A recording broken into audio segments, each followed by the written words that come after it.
Hey there, it's Sue Thomas here, and today I wanted to share with you 3 reasons why sugar affects our mood. So the first is that when we consume sugar, it tastes nice and we get a little dopamine shot that floods the system.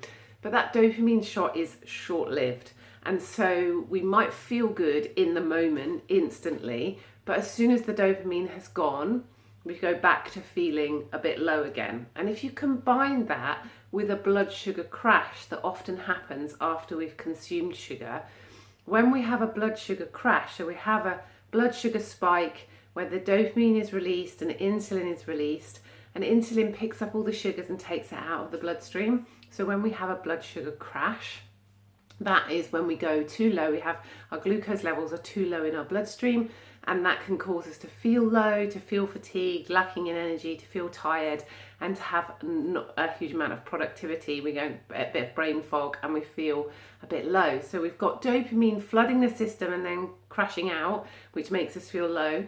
We've got insulin being released and then crashing out, which makes us feel low. And then also, sugar is an inflammatory substance when we consume it. And it causes a release of a hormone called cortisol. And cortisol disrupts the health of the bacteria in our intestine.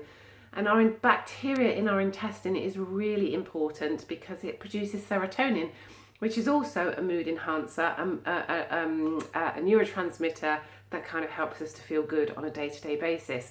So if our gut bugs are disrupted and they're not producing serotonin, that as well can have an impact on how we feel. And then we might reach for more chocolate to make ourselves feel better because our brain knows in the instance that the dopamine floods our system and makes us feel better. But actually it's a short-term solution.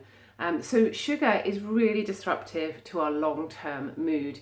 But unfortunately we get on a bit of a roller coaster, and the brain thinks that sugar is going to make us feel better, it's going to give us some energy, and so we end up consuming it and have this kind of these blood sugar swings that go on throughout the course of the day, which disrupt our mood, disrupt our gut bacteria, and make us feel generally a bit lower than we should do. So if you want to break the cycle of sugar consumption, why not join me in my next 7-day sugar-free challenge, which starts on the 19th of September. It's a great way to break the cycle of sugar consumption, to break the cycle of peaks and troughs, and to help lift your mood and make you feel better. So that's the 19th of September. I will share a link in the comments below. I hope you found that useful.